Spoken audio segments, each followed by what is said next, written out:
Hi everyone, hope you're doing well. This week we'll be continuing our series on Dark Souls 3 with a specific investigation into one of the more interesting characters in the series. I am referring to, of course, the self-appointed Pontiff of Anor Londo, Outcast of Ariandel, and Protector of Aldrich the God Eater. His name is Sulyvahn. The frozen tundras of Ariandel are home to the forlorn and the lost. Millwood knights wander the landscape in search of a home, and the followers of Farron struggle to remember what their original purpose even was. It was designed to be a sanctuary for those who had experienced great loss, but there was one who did not belong in this world, one who would not find solace in the cold and brittle wood. For within this man burned an ambition that would drive him to leave his home in search of a title for himself and a capital to rule.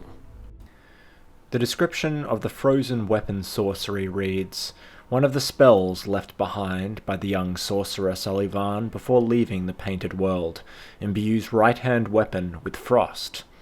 Sulyvahn was born and raised inside the painting, yet had little use for his frigid homeland, since he had not yet experienced loss. Sulyvahn was born in the frozen world of Ariandel to currently unknown parents. While many possibilities may exist for who Sulyvahn's parents may have been, there is no way to confirm who they were for sure. Regardless, Sulyvahn did not belong in this world, as this was a home for those who had experienced tragedy. Sulyvahn's eventual home would yearn for him from beyond the borders of this painted world. We will see how Sulyvahn would evolve into Pontiff shortly, but first we must look to his youth, and how it would shape him into the man he would become. Sulyvahn was trained as a sorcerer, by who it is unknown, but Sulyvahn's talent with magic would be a skill that he would carry with him until his final days. Along with imbuing his weapon with the power of his cold homeland, Sulyvahn would channel the frozen wind into a spell to cast. These powers would be overshadowed almost immediately by Sulyvahn's discovery of an entity of great power and destruction, the profaned flame. The description of the profaned greatsword reads, ceremonial sword held in Pontiff Sulyvahn's right hand, representing the profaned flame. Long ago, when Sulyvahn was yet a young sorcerer, he discovered the profaned capital, and an unfading flame below a distant tundra of Irithyll, and a burning ambition took root within him. In his youth, Sulyvahn would happen upon the profaned flame, a fire with the power to destroy entire civilizations. Sulyvahn abandoned his previous teachings and sought to study the flame. Sulyvahn, an outcast in his own homeland, would defy all expectations and set out toward the land of lords. While Sulyvahn's influence would be focused intensely in the city of Irithyll, his true goal would be to reach Anor Londo, the abandoned capital of the old gods. To Sulyvahn's initial detriment, however, he would realize that Anor Londo was not abandoned, and one god still watched over the crumbling remains of the city. Dark son Gwyndolin, youngest son of deceased Lord Gwyn, and leader of the Blades of the Dark Moon. It was then when a deadly alliance would be formed with a cleric of the Way of White, the insatiable god-eater Aldrich of the Deep. Not much is known about the time between Sulyvahn leaving the Painted World and arriving in Anor Londo, but what we can say with some certainty is that Sulyvahn's conquest of the City of the Gods was relatively swift. Gwyndolin, Yorshka, and the remnants of the Blades of the Dark Moon stood as the final elements of resistance within the city, but were quickly dealt with by Sulyvahn and Aldrich. The description of Sulyvahn's soul reads, Pontiff Sulyvahn of Irithyll imprisoned a god of the old royalty in the abandoned cathedral to be fed to the devourer. This god would be Gwyndolin, leader of the Dark Moon Blades. Company Captain Yorshka of the Dark Moon would also be imprisoned by Sulyvahn, who had declared himself Pontiff by this point in time. It would appear that after toppling the Dark Moon Blades, Sulyvahn would take the Great Sword of Judgment as a trophy. Sulyvahn's rule over Anor Londo and Irithyll would be defined by the army he would assemble to guard its borders, as well as the punishments that were imposed on those who would display disrespect or insubordination. First among these forces were the Outrider Knights, mad warriors that were dispatched to foreign lands in an act of exile and would eventually devolve into mindless beasts. They were gifted eyes of the Pontiff that are said to have shown the knights battles of death. It is said that these visions eventually turned these knights into grotesque beasts, and we can see this manifested in Vort and the Dancer. We see these knights spread far and wide, even as far as Lothric Kingdom itself.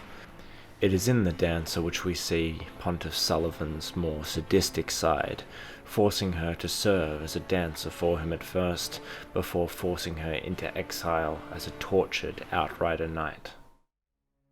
Second were the Pontiff Knights, who would act as direct reports to Sulyvahn and also fight for him if they were required to do so.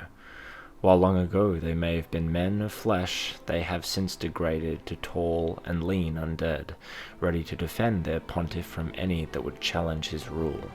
They carry both curved swords and scythes that have been eaten away over time and deal frostbite damage to the enemies of Irithyll. These would be the most trusted of the Pontiff's forces.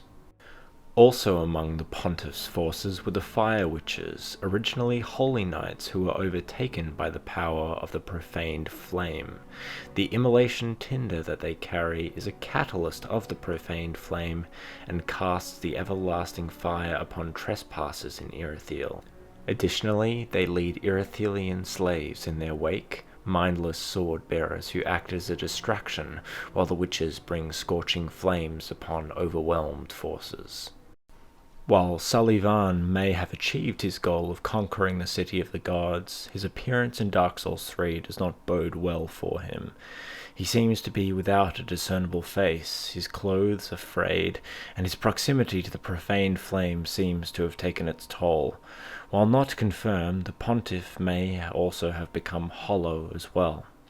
What I find to be the most interesting element of this fight is about halfway through, Sulyvahn sprouts wings from his back that appear to be made from tree branches, and this is where we get some more insight into the Pontiff's past.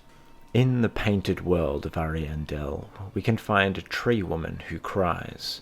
Behind her is one of Sulyvahn's abandoned sorceries. The arms of the tree woman closely resemble the wings of Sulyvahn himself.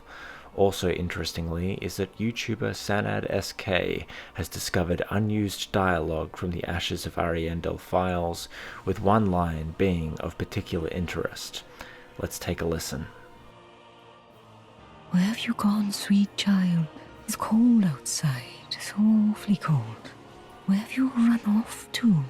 I'm here, sweet child, right here. You're cold and you've no place to go. Take this in whatever way you would like to. Sanadsk speculated that this dialogue may have belonged to Sulyvahn's mother, which is a possibility, yet difficult to prove, as always. There are other elements to Sulyvahn that are interesting, such as his apparent ability to clone a ghastly version of himself during his fight, as well as his connections to the Cathedral of the Deep, but I wanted to save these things for possible future videos. I think we'll wrap it up here.